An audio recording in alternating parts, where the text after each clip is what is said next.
நடந்த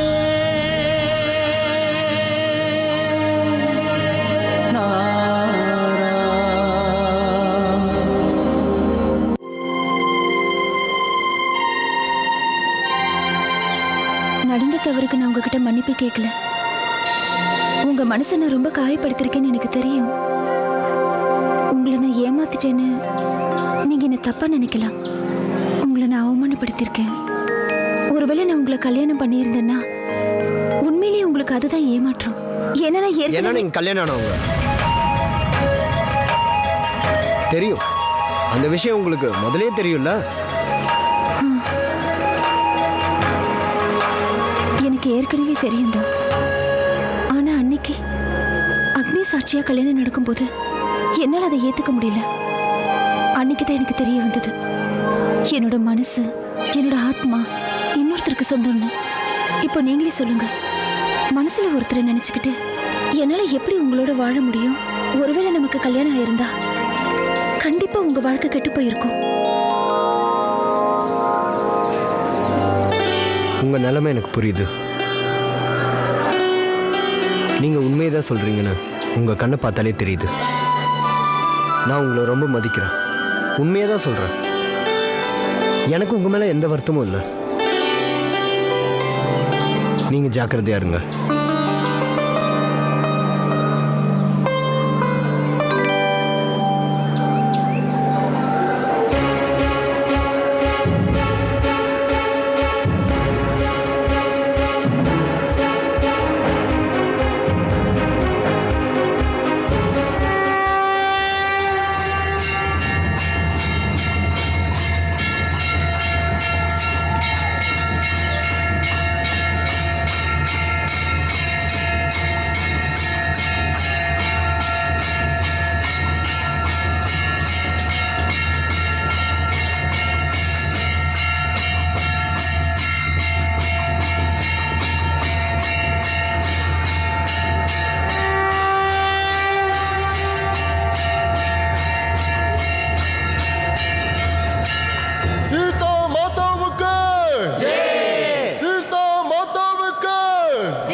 ஐயா என்னாச்சு?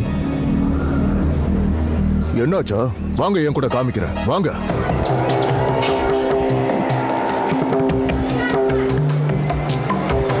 வாங்க.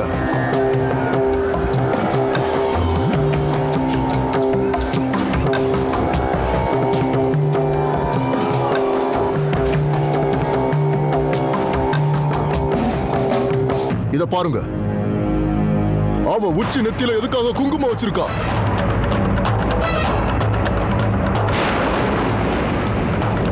இப்போ எனக்கு ஒண்ணு தெரிஞ்சாகணும். இவளுக்கு கல்யாணம் ஆயிடுச்சா என்ன?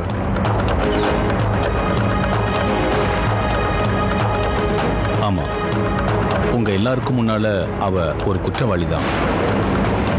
ஆனா அவ தன்னைத்தானே கண்ணன் மேல இருக்கிற பக்தியில அவளை அர்ப்பணிச்சுக்கிட்டா. இப்ப அவ கண்ணன் தான் தன்னோட புருஷன் நினைக்கிறா. அப்படி ஒரு அதிகாரத்தை இவளுக்கு யார் கொடுத்தது? இவ கொலை என்ன கோத்திரம் என்னன்னு தெரியாத காரணத்தால இவளை கோயிலுக்குள்ளேயே நுழையக்கூடாதுன்னு சொல்லியிருக்கோம். கடவுளையே புருஷனை ஏத்துக்கிற அளவுக்கு இவளுக்கு என்ன அதிகாரம் இருக்கு? ராதிகாவை எப்போவோ நான் என்னோட பொண்ணா ஏத்துக்கிட்டேன்னு தெரியும்ல. எங்க வீட்டு முறைப்படித்தான் நாங்க அவளையும் வளர்த்துருக்கிறோம். சம்பிரதாயப்படி வச்சு பார்த்தா அவ நம்ம குலத்தை சேர்ந்தவ தான். கண்ணன் மேல இருக்கிற பக்தியினால அவ கண்ணனுக்காகவே தன்னை அர்ப்பணிச்சுக்கிட்டதா சொல்றா. அவளோட இந்த முடிவை நான் மனப்பூர்வமா ஏத்துக்கிறேன். அதுல எந்த தவறு இருக்கிறதா எனக்கு தெரியல. என்ன சாஸ்திரி, அவதான் சொந்த புத்தி இல்லாம ஏதோ உளறா. உங்களுக்கு என்ன ஆச்சு? நீங்க ஏன் அர்த்தம் இல்லாம பேசுறீங்க? நான் இப்ப சொல்ற வார்த்தைக்கு உண்மையிலேயே ஒரு புனிதமான அர்த்தம் இருக்கு. நான் உங்க எல்லார்கிட்டையும் ரொம்ப வேண்டி கேட்டுக்கிறேன், கொஞ்சம் தயவு பண்ணுங்க. ராதிகாவோட முடிவை நீங்களும் தயவு செஞ்சு ஏத்துக்கங்க. அவ எந்த ஒரு வாழ்க்கையை தேர்ந்தெடுத்திருக்காளோ அவளோட அந்த வாழ்க்கைக்கு எந்த குறையும் இல்லாம பாத்துக்கங்க.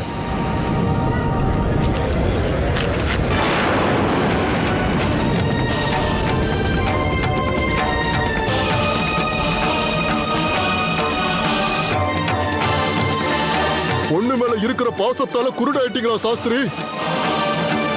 நீங்க இப்படி வளரத நிறுத்தலன்னா நாங்க அதை நிறுத்த வைப்போம். கடைசியா நாங்க உங்களை எச்சரிக்கிறோம் சாஸ்திரி.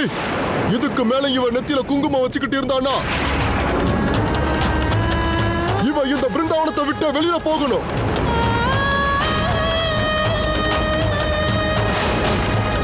என்ன சொல்றீங்க? இவன் பிருந்தாவனத்தை விட்டு வெளியில போயே ஆகணும். இவன் நெத்தியில இருக்கிற குங்குமத்தை எடுத்தாகணும். இவன் பிருந்தாவனத்தை விட்டு வெளியில போயே ஆகணும்.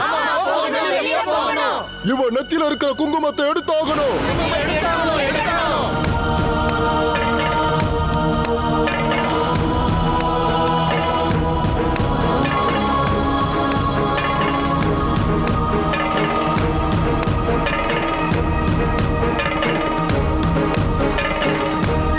என்ன சாஸ்திரி, முதல்ல நெத்தியில இருக்கிற குங்குமத்தை அழிக்க சொல்லுங்க.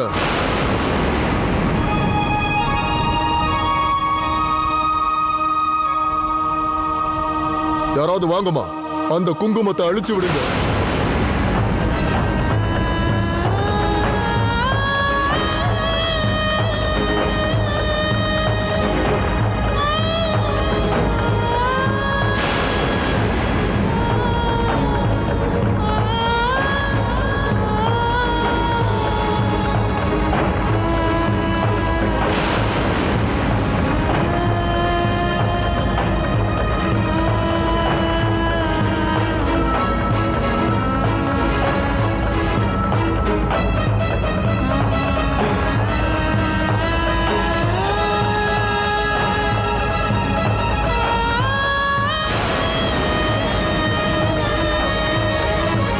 கொஞ்சம் இருங்க.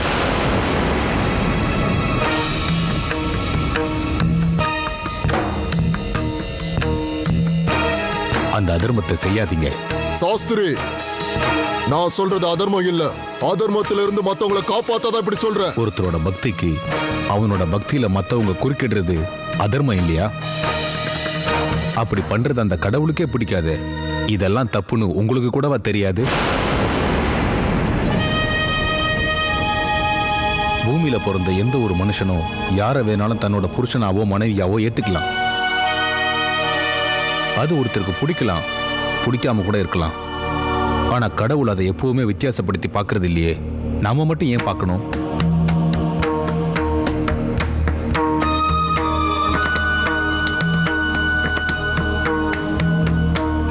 அவ உச்சந்தலையில குங்குமத்தை பார்த்ததும் ஒரு நிமிஷம் என் மனசு கூட பதறி போச்சு. அதுக்கப்புறம் நானே அதை சமாளிச்சுக்கிட்டேன். ராதிகாவோட இந்த முடிவை தடுக்கிறதுக்கு எனக்கே எந்த உரிமையும் இல்லை. இது அவ பக்தியை வெளிப்படுத்துற ஒரு முறை தானே. அவளுக்கு இந்த அதிகாரம் அவளோட பக்தியால கிடைச்சது. நான் இந்த சமுதாயத்தோட கட்டுப்பாட்டுக்கு மதிப்பு கொடுத்து நடக்கிறேன். அதனாலதான் ராதிகாவை இது நாள் வரைக்கும் அவளை நான் இந்த கோவிலுக்குள்ள வர விட்டதில்லை. ஏன்னா ஊர் கட்டுப்பாட்டை மீறி நான் என்னைக்குமே நடக்க விரும்பினதில்லை. ஆனா ராதிகா செஞ்சிருக்கிற இந்த காரியம் அவ பக்தியோட சம்பந்தப்பட்ட ஒரு விஷயங்கிறத புரிஞ்சுக்கங்க. அந்த விஷயத்துல யாரும் தலையிடவும் கூடாது, அதை யாரும் தடுக்கவும் கூடாது. நான் இப்ப சொன்னது உங்க எல்லாருக்கும் புரிஞ்சிருக்கும்னு நினைக்கிறேன். அதையும் மீறி ராதிகா கூட நானும் என்னோட குடும்பமும் இந்த ஊரை விட்டு வெளியே போய் தான் ஆகணும்னா சொல்லுங்க.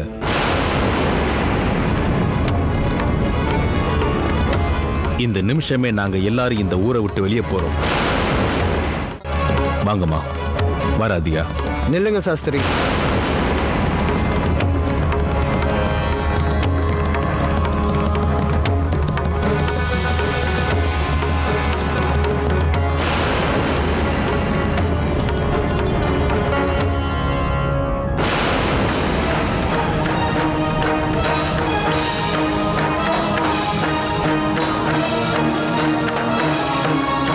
சாஸ்திரியோட பேச்சில் நியாயம் இருக்கு.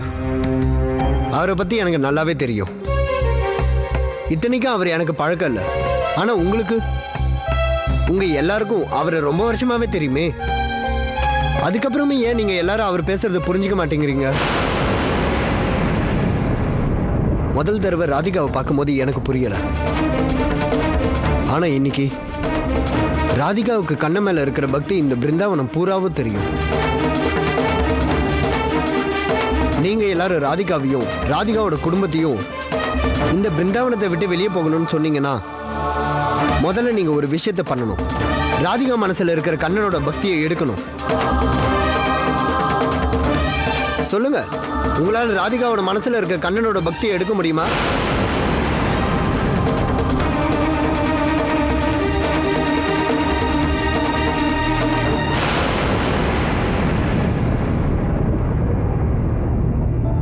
ராமதாசர் தன்னோட சுயசரிதையில கூட எழுதியிருக்காரு, தர்மத்துக்கு ஜாதி குலம் கிடையாது, அனைவருக்கும் அது சமமா வழங்கப்படணும். பக்திங்கிறது எல்லாருக்கும் பொதுவானது தான், யாராலையும் எப்பவும் அதை தடுக்க கூடாதுன்னு. இதுக்கு என்ன அர்த்தம்னா, ஜாதிக்கு மதம், மொழி, குலம், இனம் எதுவா இருந்தாலும் சுத்தமான மனசு இல்லாம செஞ்சா அதுக்கு பேரு பக்தி இல்லை. மன சுத்தம் தான் பக்திக்கு முக்கியமான விஷயம்.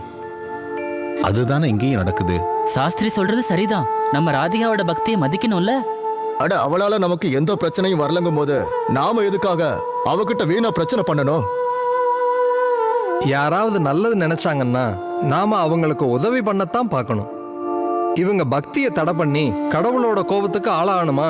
நீங்க தானே எங்களுக்கு புரிய வைக்கணும். நீங்களே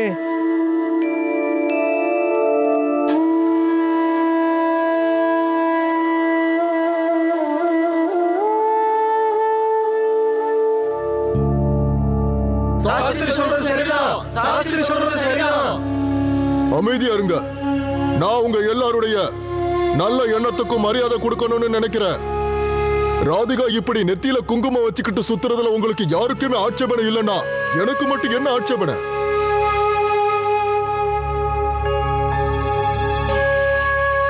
வாங்க, நாம எல்லாரும் போய் பூஜையை முடிப்போம். வாங்க. போங்க போங்க.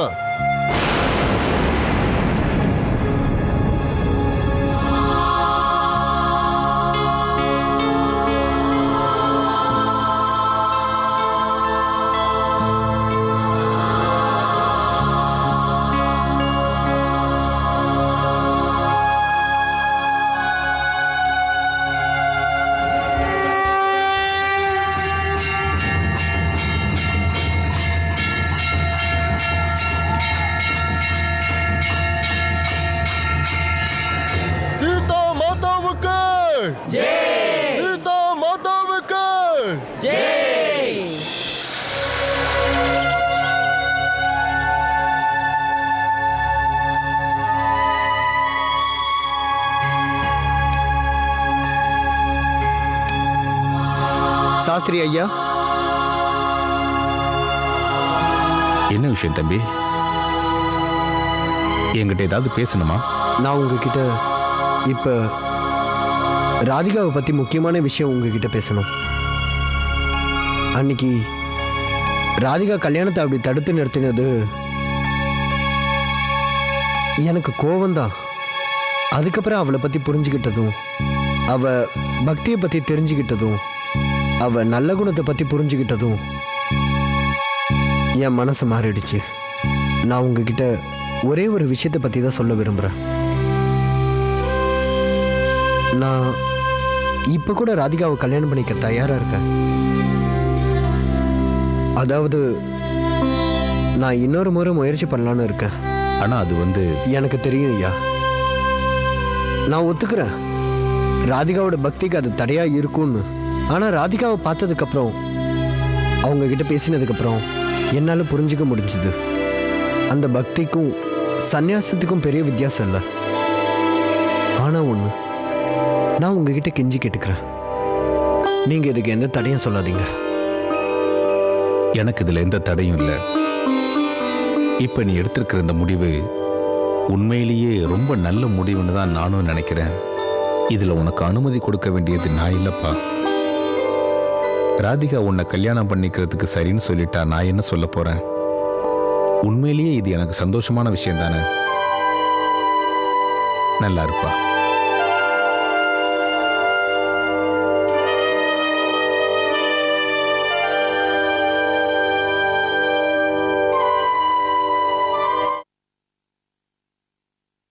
இன்னைக்கு எல்லாமே நாசமா போச்சு. நான் பெத்தவனே எல்லாத்தையும் உடைச்சிட்டான். வரட்டும் அவங்க. இன்னைக்கு நான் 2ல் 1 கேட்டே தீர்வேன்.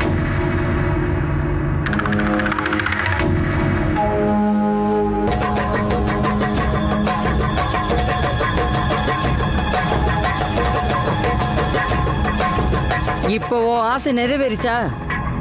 இதுக்கு தானே இவ்வளவு நாடகம். எப்படி என் பையன் மனச மாத்தி இருக்கா பாரு.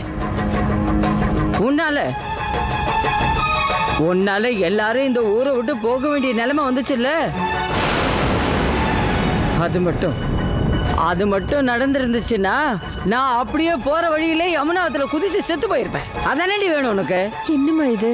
நீ குறுக்க பேச வராத. உன்னாலதான் அவ இப்படி ஆயிருக்கா. இன்னமும் ஆடுறிய பொண்ணுன்னு. மூஞ்சி மோரையும் பாரு. வந்த பிரச்சனை எல்லாம் போறாதா?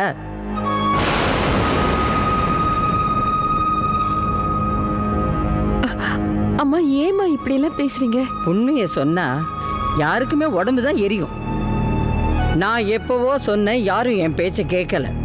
இப்ப சொல்றேன், ராதிகா அவ நெத்தியில இருக்கிற குங்குமத்தை துடைக்கிற வரைக்கும் நான் மௌன விரதம் இருக்க போறேன். நான் பார்த்துறேன் அவ பிடிவாதம் ஜெயிக்குதா இல்லை ஏன் பிடிவாதமானு. நீயே நல்லா முடிவு பண்ணிக்க. எது உனக்கு முக்கியம்னு? நானா இல்ல அவ நெத்தி குங்குமமா?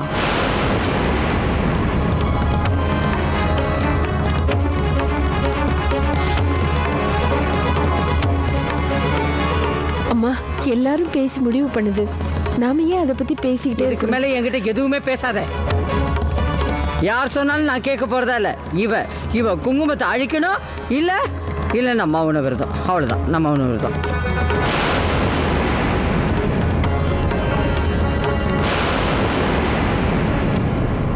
வாங்கம்மா. இப்போ உங்க உடம்பு எப்படி இருக்கு? எனக்கு என்னப்பா, நான் நல்லதானே இருக்கேன். அப்படின்னா உனக்கே ஏதோ உடம்பு சரியில்லைன்னு நினைக்கிறேன். ஏன் உன் முகமெல்லாம் வாடி இருக்கு? I don't care. நாளைக்கே எனக்கு வேணும்னு நான் எப்பவோ சொல்லிட்டேன். ஆல்ரெடி விசா பேப்பர்ஸ்லாம் வந்தாச்சு. என்னால் காத்துட்டு இருக்க முடியாது. இப்போ நீங்கள் என்ன பண்ணுவீங்களோ எனக்கு தெரியாது. அதை விட எந்த உதவியும் எனக்கு வேண்டாம். கரெக்டாக தான் சொன்ன தேவா. இப்போ யாரோட உதவியும் உனக்கு தேவையில்லை. எல்லாருமே வளர்ந்துட்டீங்கல்ல. வைஷாலி, அவன் அமெரிக்கா போறதா இருந்தா போகட்டுமே. அதுக்கு நீ ஏன் கோவப்படுற?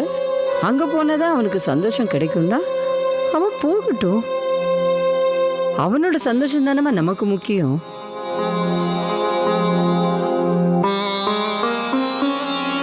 ஹாய் பாட்டிமா.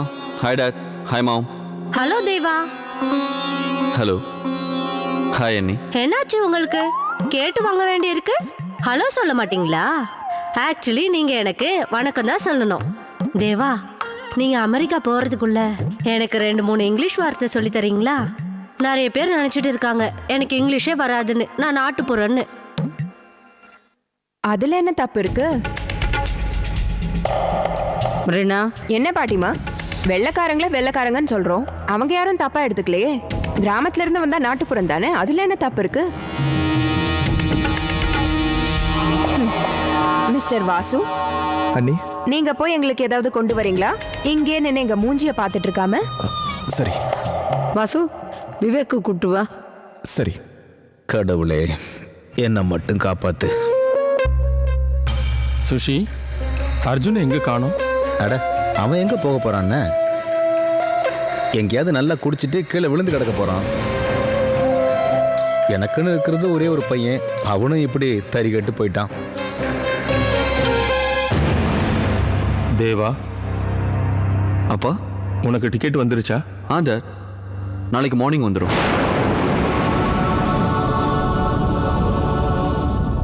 அட கடவுளே, நாளை காலையில டிக்கெட் கூட வந்துடும் போல இருக்கே. அமெரிக்கா போறது எப்படிதான் தடுக்க போறேனோ. அப்பாக்கு தெரிஞ்சாதான் இதை தடுக்க முடியும். தேவா கிட்ட சொல்லணும், அப்பா கிட்ட பேச சொல்லி.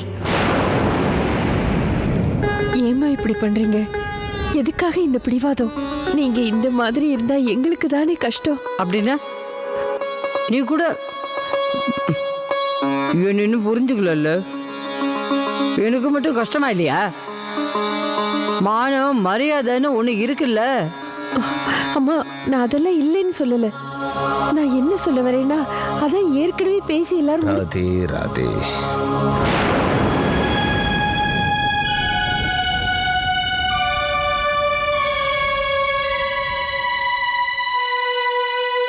அம்மா, ஏன் இப்படி தரையில் உட்காந்துருக்கிறீங்க? உங்களுக்கு என்னமாச்சு?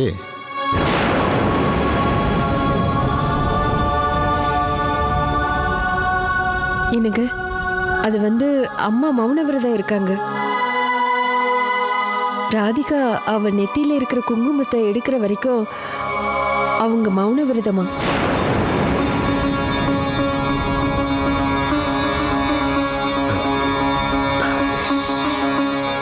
சரி விடு, இருக்கட்டும். கொஞ்ச நேரம் பேசாம இருந்தா அம்மாவுக்கும் ஓய்வா இருக்கும்ல. மௌன விரதம் இருந்தா அவங்க உடம்புக்கு தானே நல்லது. தேவகி, உனக்கு பிடிக்கும்ல, அந்த சுந்தரகாண்ட சொல்றதுக்காக பாகவதர் வந்திருக்காரு. நாம் அங்க போகலாம். அம்மா, நீங்களும் சுந்தரகாண்டம் கேட்க வர்றீங்களா? உங்களுக்கு தான் அது ரொம்ப பிடிக்குமே. அங்க வர்றவங்க கூட உட்காந்து தாயம் விளையாடுவீங்களே. ஆனா இப்போ ராதே ராதே.